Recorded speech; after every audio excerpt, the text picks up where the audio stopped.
আকাশ কেন নীল দেখায়? আমরা হয়তো সবাই উত্তরটা জানি, আলোর বিচ্ছুরণের কারণে।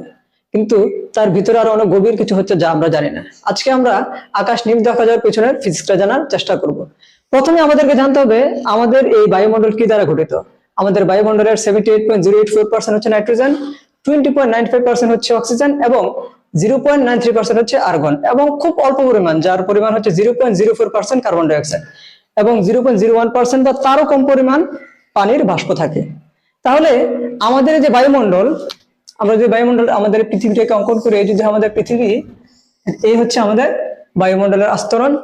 100 কিলোমিটার পর থেকে আমরা মূলত স্পেসকে হিসাব করে থাকি, আর 20 কিলোমিটার পর থেকে রাফলি আমাদের শ্বাসকার্য চালানো অনেকটা কঠিন হয়ে পড়ে।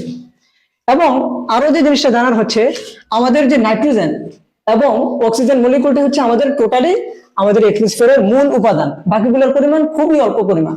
এই অক্সিজেন এবং নাইট্রোজেন একসাথে মিলে একটি কোলাইডাল সলিউশন তৈরি করে।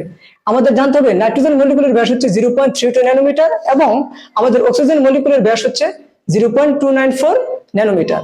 অপরদিকে নীল আলোর তরঙ্গ দৈর্ঘ্য হচ্ছে 450 থেকে 495 ন্যানোমিটার এবং বেগুনি আলোর তরঙ্গ দৈর্ঘ্য হচ্ছে 380 থেকে 435 অথবা 440 ন্যানোমিটার।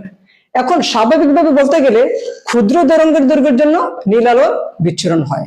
এখন আমরা যদি বলতে যাই তাহলে আমাদের অক্সিজেন এবং নাইট্রোজেনের মলিকুলগুলো খুবই ছোট, এবং সেই ছোট হওয়ার কারণে নীল রঙের আলোর বেশি বিচ্ছুরণ হয়, তাহলে আকাশ নীল দেখা যায়। কিন্তু আমরা এখন যাতে আমাদের স্ক্যাটারিং সমীকরণের যে সম্ভাবনা, probability of scattering equal to 1/λ⁴, এই সমীকরণ থেকে আমরা দেখতে পাই ল্যামডার মান যত ছোট হবে তার বিচ্ছুরণের প্রবাবিলিটি তত বেশি হবে, এবং এই বিচ্ছুরণটা কোন ক্যাটাগরিতে পড়বে সেটা আমরা নির্ভর করি যে ডাইমেনশনলেস একটা কোয়ান্টিটি আছে আলফা সমান সমান pi d to the power pi d over lambda. এখানে পাই ডি হচ্ছে ওই পার্টিকেলের ব্যাস, ডি হচ্ছে ব্যাসের পরিমাণ, আর পাই ডি কে একসাথে আমরা বলতে পারি পরিধি। এখন এই আলফার উপর নির্ভর করে আমাদের স্ক্যাটারিংটা কোন ধরনের স্ক্যাটারিং হবে। তাহলে আলফার মান যদি ভেরি ভেরি লেস দেন 1 হয় তাহলে সেটা হচ্ছে রেলে স্ক্যাটারিং। রেলে স্ক্যাটারিং হয় আপার অ্যাটমসফিয়ারের কারণে। তাহলে সূর্যের আলো থেকে আমরা জানি 7টা রং আসে: বেগুনি, নীল, আসমানি, সবুজ, হলুদ, কমলা, লাল। এই স্ক্যাটারিং এর যদি আমরা গ্রাফটা অঙ্কন করি তাহলে আমাদের গ্রাফটা হবে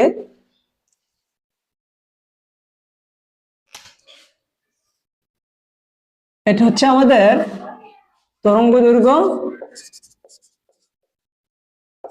এবং এদিকে হচ্ছে আমাদের বিচ্ছুরণের পরিমাণ।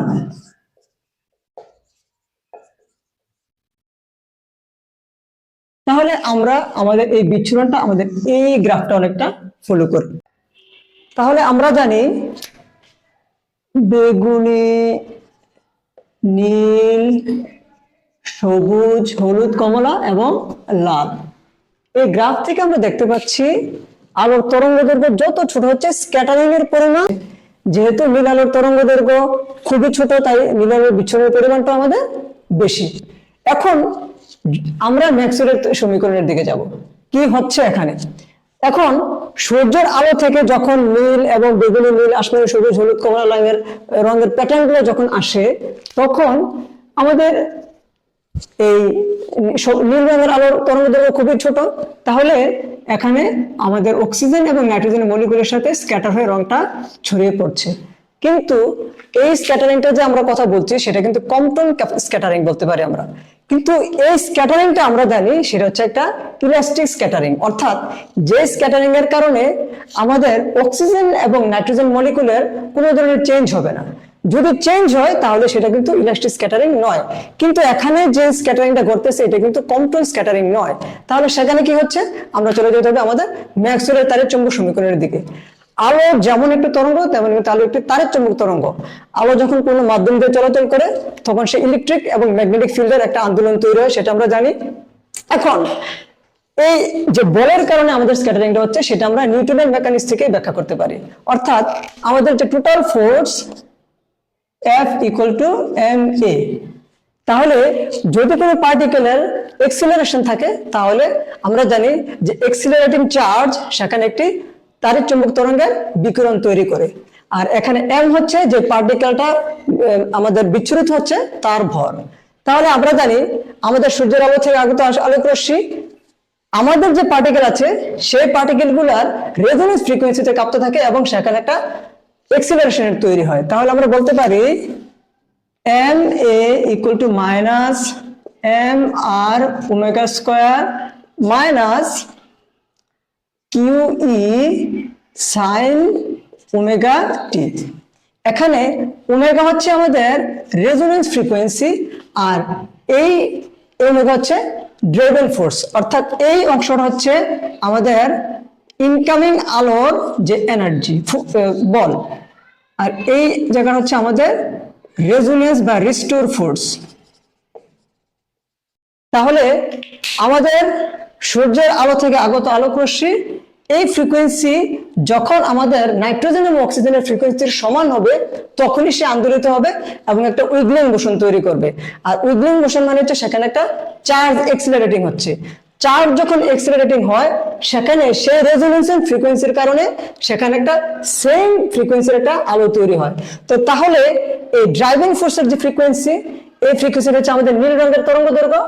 এই নীল রঙের তরঙ্গ দৈর্ঘ্যের কারণে যে অ্যাঙ্গুলার ফ্রিকোয়েন্সি তৈরি হয় সেই অ্যাঙ্গুলার ফ্রিকোয়েন্সি যখন আমাদের নাইট্রোজেন এবং অক্সিজেন মলিকুলের অ্যাঙ্গুলার ফ্রিকোয়েন্সির সমান হয় তাহলে সর্বোচ্চ কম্পনে কাঁপতে থাকে আমরা রেজোনেন্স ফ্রিকোয়েন্সি থেকে আমরা যতটুকু জানি। তাহলে ড্রাইভিং ফোর্সের অ্যাঙ্গুলার ফ্রিকোয়েন্সি আমাদের নাইট্রোজেন এবং অক্সিজেন অ্যাঙ্গুলার ফ্রিকোয়েন্সি যখন সমান স্পন্দন পায় তখন সর্বোচ্চ স্পন্দনে স্পন্দিত হয় এবং সেখান থেকে সে নিজে একটা নীল রঙের আলোর তরঙ্গ দৈর্ঘ্য চতুর্দিকে বিচ্ছুরিত করে। আসলে জিনিসটা এমন নয় যে বিচ্ছুরণ হচ্ছে নাইট্রোজেন এবং অক্সিজেন মলিকুলের সাথে সংঘর্ষ হচ্ছে সে তাকে স্ক্যাটার করে দিচ্ছে, এমনটা না। অর্থাৎ আমাদের ইনকামিং এই যে ওয়েভলেন্থটা থাকে আমাদের অক্সিজেন এবং নাইট্রোজেন হচ্ছে কি আমাদের এখানে একটা ইলেকট্রন ক্লাউড তৈরি হয়। এই ক্লাউডের কারণে যখন ফ্রিকোয়েন্সিটা যায় তখন সে নিজে আন্দোলিত হতে থাকে এবং সেই আন্দোলনের কারণে নিজস্ব নীল রঙের একটা আলো তৈরি করে ম্যাক্সওয়েলের ইকুয়েশন থেকে। তাহলে আমরা এখন বলতে পারি এই যে ব্যাখ্যাটা দিলাম এটা হচ্ছে 2 ডাইমেনশনাল এক্সপ্লেনেশন।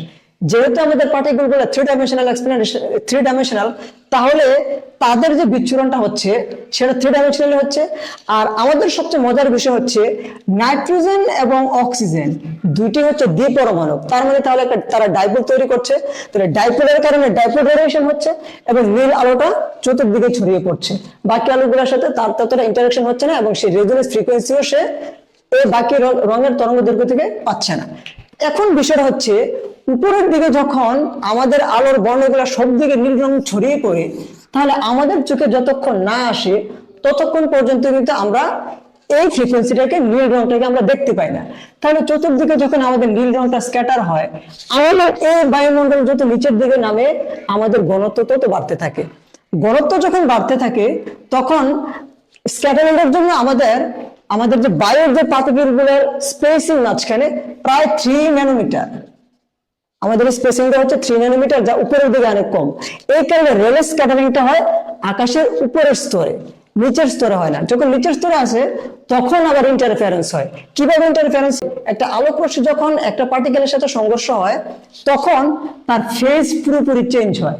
তাহলে এই যদি আমাদের একটা আলোর তরঙ্গ দৈর্ঘ্য সেখান থেকে যে রেটা স্ক্যাটার হচ্ছে তার তরঙ্গ দৈর্ঘ্য ঠিক এইরকম।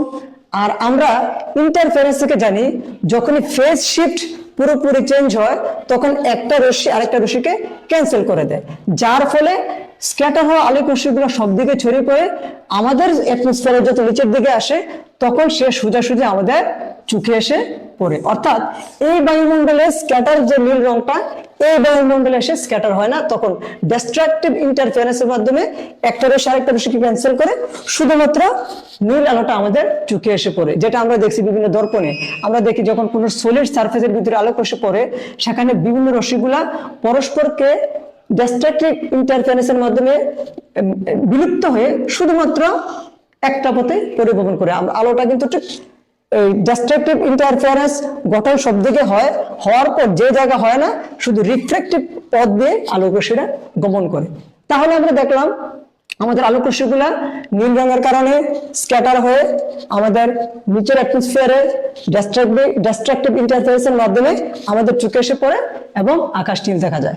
তাহলে আজকে আমাদের যে সামারিটা হচ্ছে, আকাশ থেকে 7টি রঙের আলো আসে, 7টি রঙের আলো আসার কারণে নীল রঙের আলোর তরঙ্গ দৈর্ঘ্য সবচেয়ে কম, যার ফলে আমাদের পার্টিকুলার সাইজও খুবই ছোট, এবং নীল আলো ছোট রঙের তরঙ্গ দৈর্ঘ্যের কারণে নীল রঙের সাথে স্ক্যাটার হয় এবং সেখান থেকে ম্যাক্সওয়েলের সমীকরণ অনুযায়ী এক্সিলারেটিং চার্জ চতুর্দিকে নীল বর্ণের আলো তৈরি করে এবং নিচের অ্যাটমসফিয়ারে এসে আমাদের অ্যাটমসফিয়ার ঘন হয়ে যায়, যার ফলে সেখানে ডিস্ট্রাকটিভ ইন্টারফারেন্সের মাধ্যমে শুধুমাত্র নীল রঙটা আমাদের চোখে এসে পড়ে। এখন আমাদের আকাশ কিন্তু পুরোপুরি নীল নয়, সাদাটে নীল, কারণ যখন সূর্যের আলো আবার আসে আমাদের নীল রঙটা সাদা আলোতে ডমিনেট করে, যার কারণে আমাদের আকাশ প্রায় সাদাটে নীল দেখা যায়। আমাদের আরো একটা বিষয় হচ্ছে, তাহলে আকাশকে কেন পার্পল বা বেগুনি রং দেখা যায় না, যদিও বেগুনি রঙের আলোর তরঙ্গ দৈর্ঘ্য খুবই কম? আমরা পরীক্ষা করে দেখতে পেয়েছি যে আমাদের সূর্য থেকে যে আলোক রশ্মি আসে সেখানে নীল রঙের আলোর তরঙ্গ দৈর্ঘ্য এবং নীল রঙের আলোর পরিমাণ সবচেয়ে বেশি। আমার স্ক্যাটারিং গ্রাফের দিকে যদি আমরা তাকাই, আমরা দেখি নীল রঙের যে স্ক্যাটারিং সেটা আমাদের ক্ষুদ্র তরঙ্গ, সেটা আমাদের লাল রঙের তরঙ্গ দৈর্ঘ্যের চেয়ে 10 গুণ বেশি, এবং সূর্যের যে পরিমাণ নীল আলো তৈরি করে সেই নীল আলোর পরিমাণও অন্য রঙের চেয়ে অনেক বেশি। তারপরে আরেকটা জিনিস হচ্ছে, আকাশ থেকে যে নীল রঙের যে স্ক্যাটারিংটা হয় একই সাথে কিন্তু ভায়োলেট এবং পার্পল কালারের স্ক্যাটারিং হয়, কিন্তু আমাদের দৃশ্যমান চোখ, আমরা আগে বলেছি যে আমাদের দৃষ্টিসীমার যে রেঞ্জ হচ্ছে সে 400 থেকে 700 ন্যানোমিটার, কিন্তু আমরা দেখতে পেয়েছি যে আমরা প্রথমেই বলেছিলাম যে বেগুনি আলোর প্রায় আল্ট্রাভায়োলেট রশ্মির কাছাকাছি, যার ফলে নীল আলো আমাদের চোখের সংবেদনশীলতার পরিমাণ বেশি, কিন্তু ভায়োলেট এবং পার্পল কালারের যে আলো আসে সেটা আমাদের চোখের জন্য কম সংবেদনশীল, যার ফলে অন্য রঙের স্ক্যাটারিং হচ্ছে, কিন্তু আমাদের চোখ সবচেয়ে বেশি নীল রঙকে পারসেপ্ট করতে পারে, যার কারণে আকাশ নীল দেখা যায়। আবার পরবর্তী কোনো ভিডিওতে আমরা আকাশের রং কেন সূর্যোদয় এবং সূর্যাস্তের সময় লাল দেখা যায় এবং মেঘের রং কখনো কালো এবং কখনো কেন সাদা দেখা যায় আমরা ব্যাখ্যা করব। ধন্যবাদ সবাইকে।